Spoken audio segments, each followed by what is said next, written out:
અમદાવાદમાં ઠંડીના કારણે શાળાના સમયમાં પણ હવે ફેરફાર કરવામાં આવી શકે છે। સ્કૂલના સમય મુદ્દે શાળા પોતાની રીતે નિર્ણય લઈ શકશે।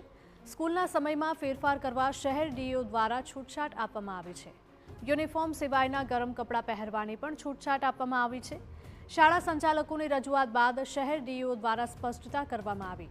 ઉલ્લેખનીય છે કે અમદાવાદ શહેર ડીઈઓ હસ્તક 1800 જેટલી શાળાઓ આવેલી છે, જેમાં અંદાજે 5 લાખથી વધુ વિદ્યાર્થીઓ અભ્યાસ કરે છે।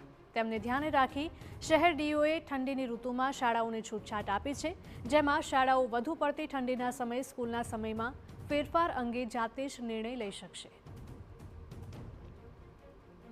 તો આ ઉપરાંત વધુ પડતી ઠંડીમાં વિદ્યાર્થીઓ એકથી વધુ સ્વેટર કે પછી ગરમ વસ્ત્રો પહેરતા હોય છે, તેવા સંજોગોમાં શાળાઓ ચોક્કસ પ્રકારના ગરમ કપડાં કે પછી સ્વેટર પહેરવા માટે આગ્રહ નહીં કરી શકે અને વિદ્યાર્થીઓ કોઈપણ સ્વેટર પહેરીને શાળાએ જઈ શકશે।